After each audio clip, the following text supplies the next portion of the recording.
Hola, ¿qué tal? ¿Cómo están? Mi nombre es Daniela Otaegui, soy actriz y pedagoga teatral.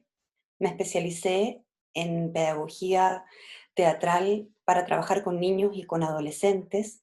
Llevo años trabajando el teatro y la educación. También trabajo con adultos y adultos mayores. También me he dedicado a trabajar en la formación de profesores de teatro en algunas universidades de Chile, país desde el cual provengo, pero hace 3 años que radico en esta ciudad, en la ciudad de Mendoza. Vengo hoy a hablarles del teatro en las propuestas artísticas contextualizadas. Espero poder hacer mi presentación lo más dinámica, entretenida y visualmente atractiva para que pueda entregarles todos los contenidos de los cuales hoy vengo a hablarles. Elegí imágenes interesantes que puedan ir ayudándome a hacer de esta narración algo más lúdico también, en la medida de lo posible. Vamos a dar comienzo entonces a este panel de El teatro en la educación primaria.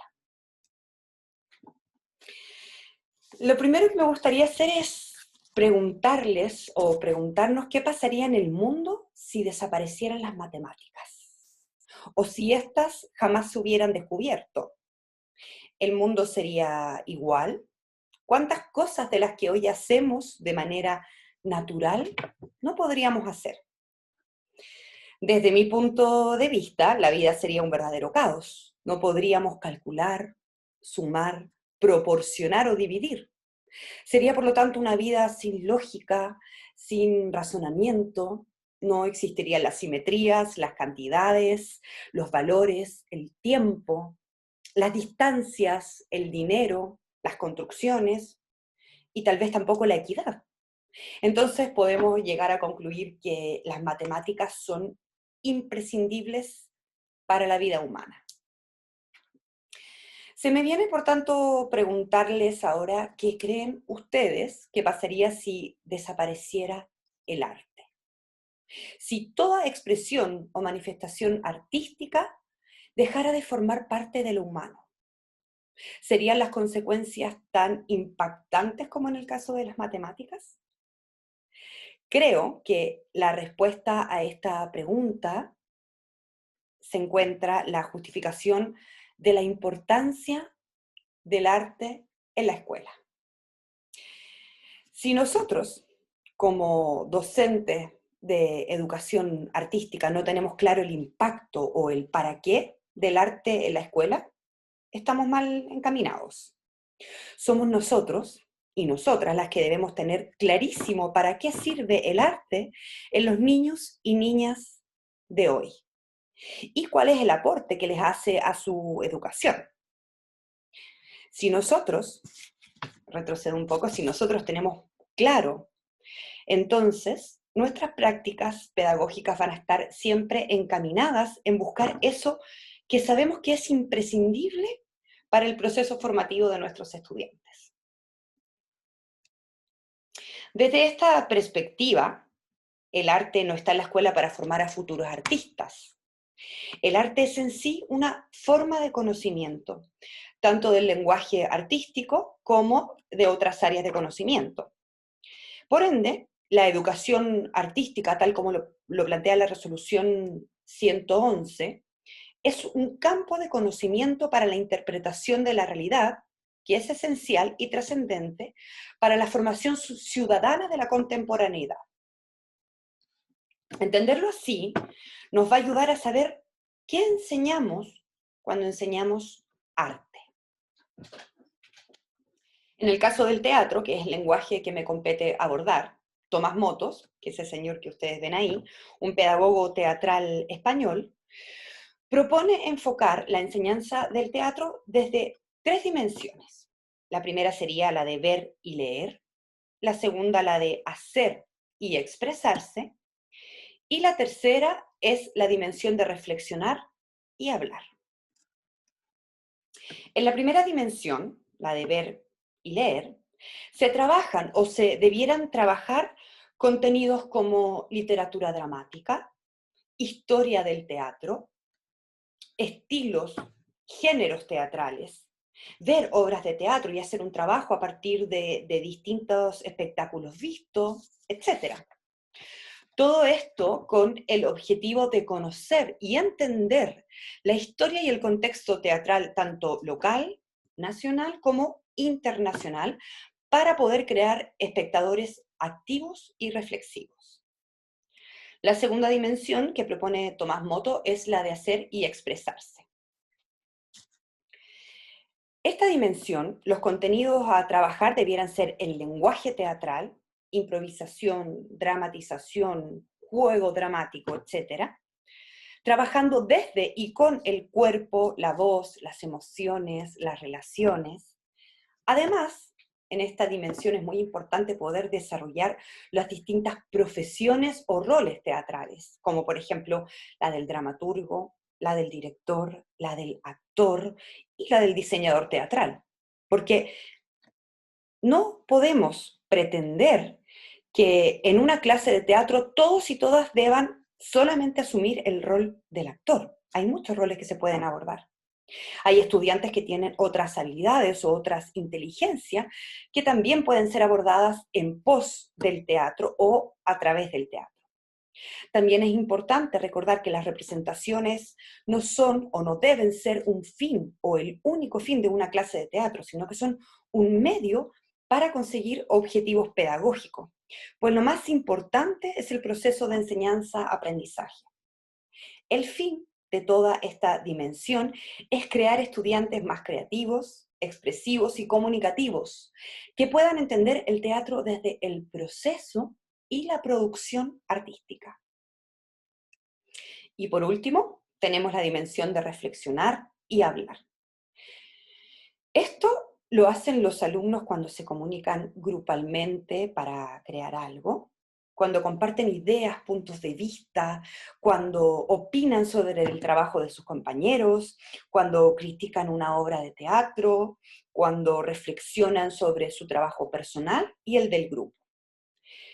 El objetivo acá es que los y las estudiantes compartan ideas y puntos de vista, siendo capaces de opinar y reflexionar sobre el quehacer artístico, sobre los procesos y los resultados.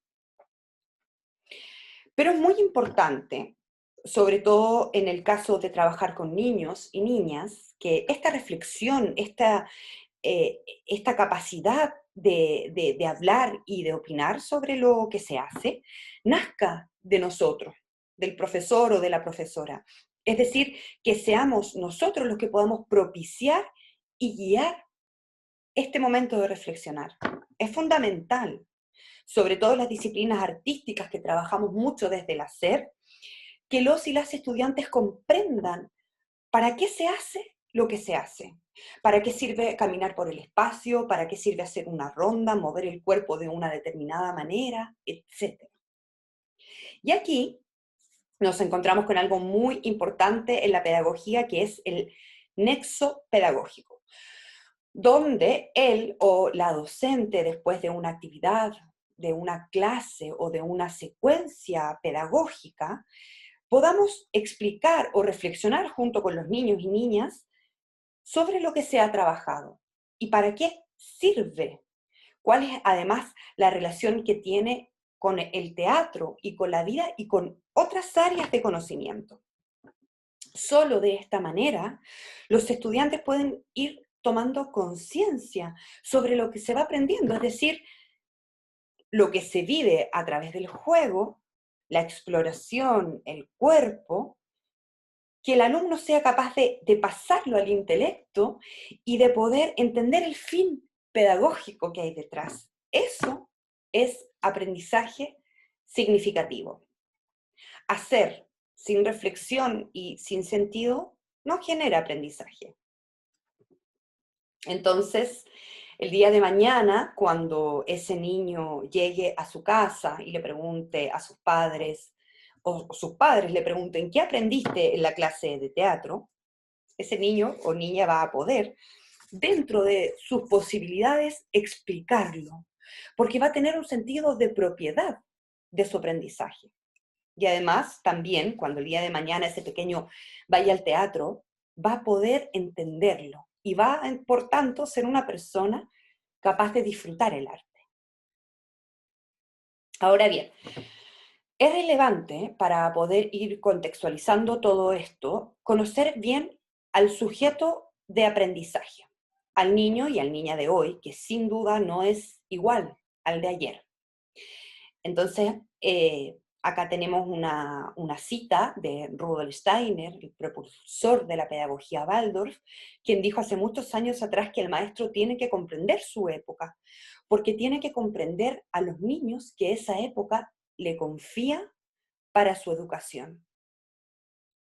Esta idea hoy en día se hace más importante que nunca. El DCT plantea que entender cuáles son las realidades y las necesidades de este sujeto nos va a ayudar a reflexionar y a poder diseñar los mejores escenarios de enseñanza. Por lo tanto, ante esta pregunta que nos hace más falta de si es importante la formación permanente de los educadores, obviamente que tenemos que decir que sí, porque nosotros como docentes debemos actualizarnos permanentemente, debemos buscar nuevas estrategias y metodologías acordes al estudiante de hoy. Esto resulta evidente, pero muchas veces nosotros, los pedagogos, nos enquistamos con ciertas formas de enseñanza que de alguna manera nos han dado resultado y las repetimos año tras año sin cuestionarnos mucho si son las mejores formas de enseñarle al sujeto de aprendizaje de hoy. Sabemos que el niño o niña actual de nivel primario atraviesa más que nunca los tiempos de la inmediatez, de las imágenes, de las pantallas, de la sobre o hiperinformación, de la falta de juegos al aire libre, lo que conlleva a algo muy preocupante que lo mencionó el pedagogo teatral argentino Pedro San Martín en su última visita a Mendoza, cuando dijo que una de las grandes deficiencias de los infantes de hoy está en el desarrollo motriz, en la falta de conexión y de manejo que los niños de hoy tienen con sus cuerpos. Y ahí, por supuesto, el teatro y la danza también podemos hacer mucho por ellos. El juego dramático permite al niño y a la niña implicarse kinésica y emocionalmente en las lecciones y por lo tanto aprender de manera más profunda y significativamente. Pero ese aprendizaje no se va a dar en el juego por el juego. Ese aprendizaje se va a dar cuando haya una coherencia entre lo que nosotros planificamos, enseñamos y evaluamos. Entonces, la base de todo está sin duda en la planificación.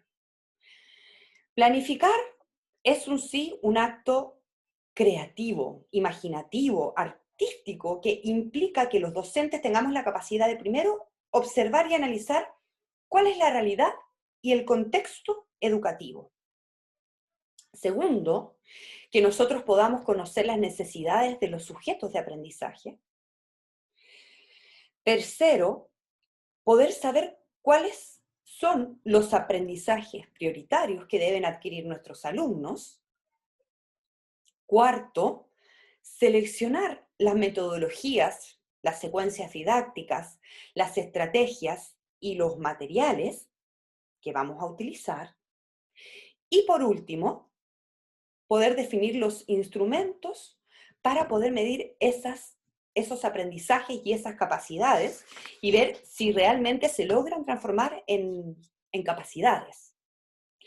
Por lo tanto, si estos tres elementos, planificación, enseñanza y evaluación, no están unidos y planeados desde un inicio, van a quedarnos tres cosas disociadas que nada tienen que ver una con la otra. Lo que nos va a ayudar mucho entonces es poder utilizar la planificación invertida. Es decir, ver primero dónde quiero que los estudiantes lleguen, lo que serían los resultados esperados. Segundo, ver cuáles son o cuál va a ser la instancia evaluativa o los instrumentos de evaluación para poder medir esos resultados. Y tercero, entonces, finalmente, poder hacer una planificación de las actividades. Por ejemplo, los resultados esperados. Quiero que mis estudiantes creen personajes dramáticos y sean capaces de poder interpretarlos en una improvisación teatral junto con otros compañeros. Esos serían nuestros resultados esperados. Para esto, entonces yo voy a hacer que los estudiantes presenten junto a la clase su personaje inventado por ellos mismos, utilizando vestuario, maquillaje, dispositivos escénicos, todo lo que tengan a su alcance. Selecciono entonces los indicadores de logro para poder medir aquellos aprendizajes que en este caso, por ejemplo, pueden ser los que menciono acá. Tenemos la caracterización, donde voy a medir que el estudiante sea capaz de utilizar vestuario y elementos para caracterizar a su personaje. Podemos medir los recursos interpretativos, si el estudiante es capaz de proponer una voz y movimientos corporales para poder interpretar a su personaje. Y tercero, podemos medir la capacidad de trabajar con otros y de improvisar. Si el estudiante y la estudiante es capaz de dialogar con sus compañeros en escena en una determinada improvisación. Entonces, planifico una secuencia de actividades que preparen a los estudiantes para poder lograr los objetivos trazados. En este caso, por ejemplo, les puedo hacer llenar fichas con datos de sus personajes, les puedo hacer que ellos digan ciertas cosas de los personajes, dónde vive, lo que más les gusta, lo que no les gusta, que ellos puedan echar a volar su imaginación para ir inventando a este personaje. Los hago entonces después, por ejemplo, caracterizarse, maquillarse, vestirse, jugar con el personaje. Y después podríamos hacer un juego de entrevistas de los personajes, donde vamos a hacer que estamos en un programa de televisión y vamos de a uno a ir entrevistando y haciéndoles distintas preguntas para que ellos vayan metiéndose en el rol del personaje. Y podemos seguir haciendo un sinfín de actividades que logren preparar a los estudiantes para que ellos vayan adquiriendo los contenidos y para que vayan preparándose para la evaluación.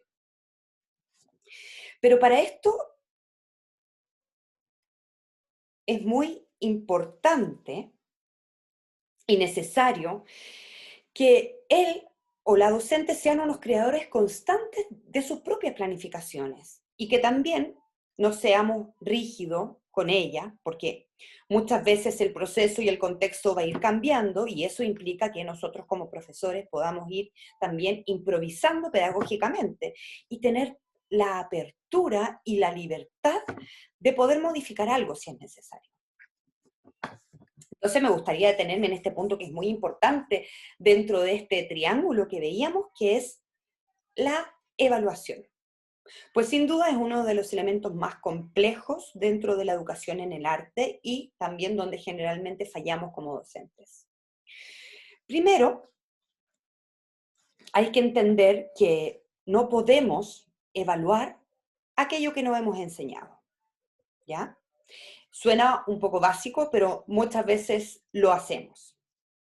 Segundo, porque es muy difícil poder hacer objetivo lo subjetivo de la educación y de la expresión artística, pero sucede. Entonces, ahí lo que nosotros tenemos que hacer es utilizar rúbricas y criterios, indicadores de evaluación que sean acordes a los objetivos que nos hemos trazado y que sean también útiles para el docente y para su contexto educativo, y además rúbricas o pautas de evaluación que puedan ser conocidas a través, o sea, conocidas para los estudiantes. Entonces, acá tenemos un punto que es muy importante, que estas rúbricas que nosotros mismos seamos capaces de crear, no sean cómodas a nosotros, pero que nuestros estudiantes también puedan entenderlas. Y muchas veces eso no lo logramos. Ellos, nuestros estudiantes, deben saber claramente qué se espera de ellos en una situación evaluativa. Pero, como estamos trabajando con niños y niñas, debemos buscar la forma de hacer esto, porque si nosotros leemos a ellos criterios complicados que utilizan verbos que, por ejemplo, ellos no sean capaces de entender, eso no nos sirve de nada. Entonces debemos buscar estrategias que a ellos les ayuden a entender qué es lo que el profesor va a evaluar y la manera que el profesor también va a utilizar para poder evaluarlos. Ahí entonces podemos ayudarnos mucho de la coevaluación y entregarles a cada niño, por ejemplo, o a cada grupo una pauta de evaluación simple, donde ellos puedan ir evaluando también a sus compañeros. De esta manera, ellos van a poder comprender lo que significa evaluar y la forma también que el docente tiene para poder hacerlo. La evaluación participativa es necesaria, muy necesaria en los procesos artísticos. Debemos incluir, por tanto, la autoevaluación y la coevaluación, así como también deberíamos poder incluir la valoración y la retroalimentación constante del trabajo de nuestros alumnos. Porque de nada sirve que al final del proceso nosotros les digamos a los estudiantes que estuvo mal lo que hicieron y que podrían haberlo mejorado, pero ya no hay tiempo para poder hacerlo, ni existe la posibilidad de poder hacerlo. Por lo tanto, si nosotros hacemos una evaluación constante, permanente, en términos de valoración y de retroalimentación, el estudiante va a poder ir calibrando aquello que debe ir mejorando, va a poder ir afirmando aquello que está bien y va a poder ir transformando su propio proceso de aprendizaje. Y por último, en relación a la evaluación en el arte, es clave entender, tal como lo plantea la resolución 111, que en el arte existen pocas certezas, porque es propio del campo artístico convivir con la incertidumbre, la diversidad y la divergencia. Esto hay que contemplarlo en el momento de evaluar, porque debemos buscar la manera de poder ser objetivos, pero al mismo tiempo evitar toda normalización. O sea, aceptar que no todos adquieren las mismas competencias al mismo tiempo. La evaluación de la creatividad debe ser, por lo tanto, comprensiva e inclusiva de lo multicultural. Es decir, que debe tomar en consideración las diferencias, las ideologías, los valores socioculturales, las creencias y los sentimientos de cada sujeto de aprendizaje y del grupo, por supuesto. Antes de llegar al final de esta exposición, me gustaría poder hablarles de una idea quizás más romántica o más idealista en relación a la pedagogía, que tiene que ver con el amor, el placer y el juego en el acto de enseñar y aprender. Hay estudios que han demostrado la relación directa que existe entre afectividad y aprendizaje.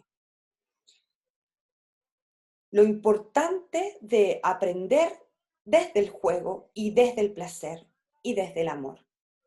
Una clase de teatro, de arte, de música, de danza, que no sea entretenida, desafiante y placentera para los alumnos es, por lo mínimo, sospechosa. No dejemos el juego de lado. Una clase aburrida de teatro puede ser igual de tediosa que una clase aburrida de matemáticas. No perdamos el placer de enseñar y de aprender también enseñando. No dejemos de amar lo que hacemos, no dejemos de sorprendernos a nosotros mismos y de sorprender a nuestros alumnos. La pedagogía de la sorpresa, como hablaba un pedagogo teatral que yo conocí. Un físico nuclear, premio Nobel de la Paz, dijo: quien no haya visto nunca una naranja, no pedirá una naranja. Nuestra tarea es dar a conocer la naranja y despertar el deseo. Los invito a eso. Les doy las gracias. Espero que haya sido provechoso lo que pude exponerles hoy. Les agradecería que cualquier duda, comentario, sugerencia que ustedes tengan, me los hagan llegar al correo electrónico que dejo ahí abajo, para poder seguir también retroalimentándome y poder responder lo que ustedes consideren necesario.